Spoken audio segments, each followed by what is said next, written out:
अरे बिहार ने नीति आयोग की रिपोर्ट का अवलोकन कर लीजिए कि फ्रंट रनर में है बिहार की नहीं, क्योंकि नीति आयोग की चर्चा करते हैं तो राजनीति में अनीति फैलाते रहिएगा, हम अपना काम जारी रखेंगे। माननीय तेजस्वी यादव जी प्रवास करिए बिहार में और बिहार की जनता की जो आवश्यकता है वह सलाह दीजिए।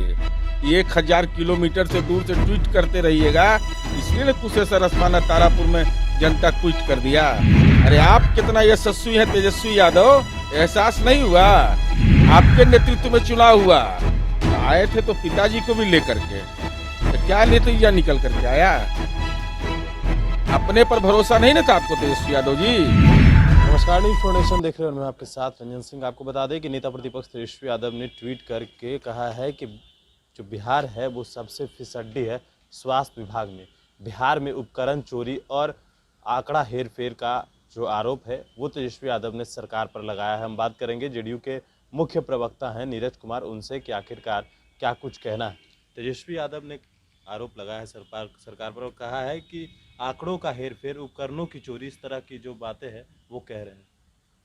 सुविधा के अनुसार तर्क मत दीजिए ट्विटर बबुआ। नीति आयोग की बात बोलते थे तो नीति आयोग ने अच्छे स्वास्थ्य के सूचकांक में 66 अंकों के साथ बिहार को फ्रंट रनर की श्रेणी में स्थान दिया है। ये जानकारी है ना? और आपको स्मरण होना चाहिए कि 113 चरवाहा विद्यालय खोलने के लिए तो समय था आपके पास, लेकिन बिहार में एक भी मेडिकल कॉलेज नहीं खोला, जीएनएम संस्थान नहीं खोले, एएनएम संस्थान नहीं खोले। और बिहार ने कोविड-19 की चुनौती में देश में उदाहरण है, क्योंकि आप बिहार में कम प्रवास करते हैं इसलिए आपको जानकारी का अभाव है। जहां आप रह रहे हैं ना, वहां कितना पैसा कोविड पीड़ितों को दिया गया? बिहार में 4 लाख रुपया दिया गया। अरवल की जो घटना है वह निश्चित रूप से संज्ञान सरकार में लिया और सरकार ने संज्ञान में लेकर करके तत्संबंधी कार्रवाई भी सुनिश्चित किया है। डाटा ऑपरेटर की गलती, लेकिन इसके लिए और कौन कौन लोग हैं, पूरे मामले की जांच चल रही है। ऐसे हम आपको जानकारी देना चाहते हैं, क्योंकि आप तो संपत्ति अर्जन वाले में थे। जब बिहार और झारखंड एक था तो औसतन 64 करोड़ रुपया का बजट होता था, स्वास्थ्य बजट। आज माननीय नीतीश कुमार जी ने अप्रैल 2020 से फरवरी 2021 तक मुख्यमंत्री चिकित्सा सहायता कोष में 68 करोड़ 3 लाख रुपया अनुदान के रूप में गंभीर इलाज के लिए दिया है। समाज के गरीब तबके के लोग को उसका लाभ मिलता है। इसलिए जितना आपका बजट बिहार झारखंड का होता था, वहाँ एकमात्र केवल मुख्यमंत्री चिकित्सा सहायता कोष में सरकार अनुदान के रूप में देती है। और हम लोगों ने बाल हृदय योजना की शुरुआत की, इसका तो एहसास भी आपको नहीं होगा। अरे बिहार ने नीति आयोग की रिपोर्ट का अवलोकन कर लीजिए कि फ्रंट रनर में है बिहार की नहीं, क्योंकि नीति आयोग की चर्चा करते हैं तो राजनीति में अनीति फैलाते रहिएगा, हम अपना काम जारी रखेंगे। ऐसे हम पुराने इतिहास का अवलोकन नहीं कराना चाहते हैं, लेकिन जब आपने यह छेड़ दिया है तब पिताजी से कान में पूछ लीजिएगा। वहाँ सीएजी का रिपोर्ट है, इंग्लैंड से मोबाइल चिकित्सा वैन आया था, उसको पटना डेरा पर रखे, गरीब रैला में इस्तेमाल कर करके उसको बर्बाद कर दिए थे। चिकित्सा क्या, स्वास्थ्य क्या चीज़ होता है, इसकी चिंता आपने कभी की थी? उन्होंने यह भी कहा है कि जब कोरोना का दूसरा लहर था उस वक्त आंकड़े छिपाए जा रहे थे, जब हाईकोर्ट ने फटकार लगाई तब सरकार ने आंकड़े बढ़ाए और अभी भी उसमें संशोधन का काम चल रहा है। बोलने से भाई, जो सरकारी अस्पताल में कोविड का टीका लेने में लाज लग रहा हो वो क्या बताएंगे हमको?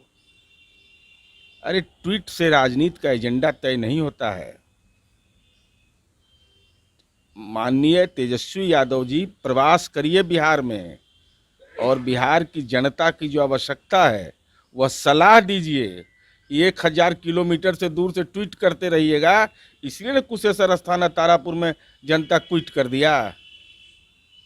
एक आखिरी सवाल है, उन्होंने यह ट्वीट करके कहा है कि भाजपा एमएलए जो है एमएलसी को गाली दे रहे हैं, जेडीयू एमएलए जो है सांसद को गाली दे रहे हैं, आखिरकार जो चोर दरवाजे से सरकार आई है, मेरा विषय नहीं। चोर दरवाजे से कौन कहता है? और राजनीति में ज्ञान नहीं हुआ अभी तक?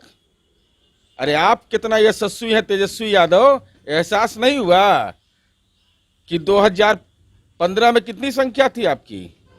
80। और 2020 में कहां पहुंचे? 75। तब पर भी बहुत ही तेजस्वी हैं। आपके नेतृत्व में चुनाव हुआ तो आए थे तो पिताजी को भी लेकर के, तो क्या नतीजा निकल करके आया? अपने पर भरोसा नहीं ना था आपको तेजस्वी यादव जी? आपको लगा कि पिताजी आएंगे तो बेड़ा पार लग जाएगा, अब बेड़ा गर्क हो गया। 80 से 75 आए तो इनमें बहुत तेज है। पिताजी का सहयोग लेना पड़ा, तब पर भी नतीजा सिफर रहा, तब पर भी बहुत तेज है। हम तो अनुरोध करेंगे तेजस्वी यादव, जितना आपने ट्वीट किया है तो कृपा करके बिहार की जनता को बता दीजिए कि 2021 में आज 7 दिसंबर तक कितना दिन बिहार में आप प्रवास किए। यही महत्वपूर्ण होगा बिहार की जनता के लिए। चलिए, नीरज कुमार ने सवाल कर दिए हैं तेजस्वी यादव से। उन्होंने कहा है कि अब तक बता दें कि कितना दिन तक तेजस्वी यादव बिहार में रहे हैं। अब देखने वाली बात होती है कि आखिरकार विपक्ष की तरफ से क्या कुछ जवाब आता है। रणेश नेशन के साथ नमस्कार।